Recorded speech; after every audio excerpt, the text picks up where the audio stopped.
கிருஷ்ணா. வணக்கம். நான் உங்கள் சிகி அம்மா பேசுகிறேன். இன்றைக்கி திருப்பள்ளி எழுச்சியில் 10வது பாடல் பார்க்கலாமா? புவனியில் போய் பிறவாமையில் நாள் நாம் போக்குகின்றோம் அவமே இந்த பூமி சிவன் உய்ய கொள்கின்ற ஆரென்று நோக்கி திருப்பெருந்துறை உறைவாய் திருமாலாம் அவன் விருப்பெய்தவும் மலரவன் ஆசைப்படவும் நின்னலர்ந்த மெய் கருணையும் நீயும் அவனையில் புகுந்தமை ஆட்கொள்ள வல்லாய் ஆரமுதே பள்ளி எழுந்தருளாயே.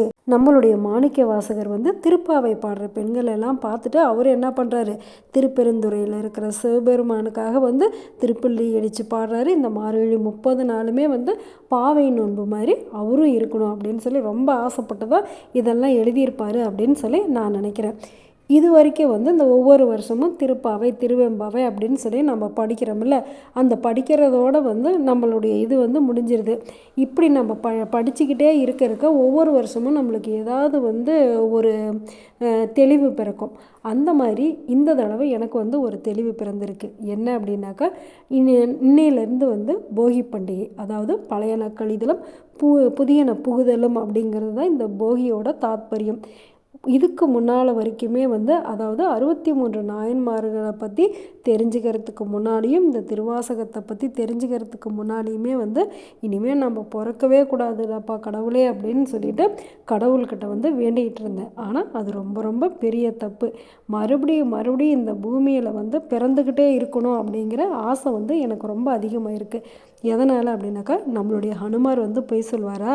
சொல்ல மாட்டார். அவர் என்ன சொல்கிறாரு பெருமாள்கிட்ட, நான் இங்கேருந்து வைகுண்டத்துக்கு வந்தேன்னா உன்னை சும்மா தான் பார்த்துக்கிட்டே இருக்கணும், ஆனால் உன்னுடைய புகழை பாடுறதுக்கும் உன்னை கொண்டாடுறதுக்கும் இந்த பூலோகத்தில் தான் மனிதர்கள் இருக்காங்க, அதனால் நான் இந்த பூலோகத்திலே இருந்துக்கிறேன் அப்படின்னு சொல்லி நம்மளுடைய ஹனுமாரே சொல்லியிருக்காரு. அப்படின்னாக்கா அது ரொம்ப நிதர்சனமான உண்மையாக தானே இருக்கும்.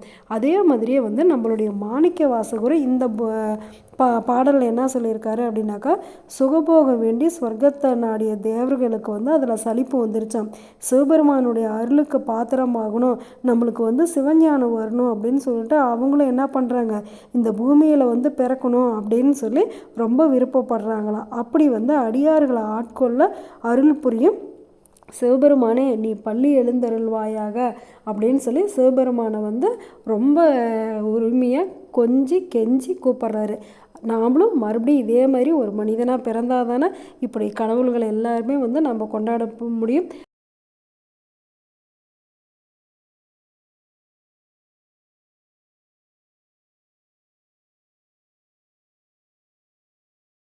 கொண்டாடிடலாமா? சரி, அடுத்த பிறவி எந்த பிறவியாக இருந்தாலும் சரி, எப்படியோ ஒரு பிறவி பிறந்து இந்த திருவாசகம் அப்படிங்கிற இந்த தேனை நம்ம பருக சுத்தமாகி நம்ம எப்படி ஒரு நல்ல மனிதராக மாறுவோமோ அதே மாதிரியே நம்மளுடைய பாவங்கள்லாம் போய் நம்ம ஒரு சுத்த ஆத்மாவாக மாறி அந்த பரமாத்மாவோட போய் ஐக்கியமாயிடுவோம். அப்புறம் எத்தனை பாடல்கள் இருக்கோ அது எல்லாமே நம்ம பாடி அனுபவிக்க போகிறோம். ஏதாவது ஒரு கோவில் செவுத்தில் ஒட்டிகிட்டு இருக்கிற ஒரு எறும்பாவது இருந்து அந்த நாம ஜபத்தை கேட்டு கேட்டு கேட்டு கேட்டு நம்ம கடவுளை அனுபவித்து கடவுள் கூடயே இருந்தோம்னாக்கா கடவுள் என்ன பண்ணுவார், அவர் ராமராக பிறக்கும் போது கிருஷ்ணராக பிறக்கும் போதெல்லாம் நம்மளையும் சரி வா இவ்வளோ தூரம் ஆசைப்பட்டுட்டேன், ஒரு நாளைக்கு என் கூட இரு அப்படின்னு சொல்லிட்டு அவர் எங்கேயாவது மாடு மேய்க்கிற இடத்துல ஒரு புல்லாவோ இல்லை ஒரு பூண்டாவோ ஒரு எறும்பாவோ நம்மளை படைக்க மாட்டாரா? கண்டிப்பாக அதுக்கு வாய்ப்பு இருக்குது. ஆசைப்படுறது தப்பு இல்லைல்ல, ஆசைப்படுறதும் ஆசைப்படுறோம், பெரிய விஷயமாக ஆசைப்படுவோம். கடவுள் கண்டிப்பாக நம்மளுடைய நல்ல ஆசையை நிறைவேற்றி வைப்பார். இந்த தை பிறந்தால் வழி பிறக்கும் அப்படிங்கிறதுல நாமளும் ஒவ்வொருத்தரும் ஒவ்வொரு உறுதிமொழியை எடுத்துக்கலாமா?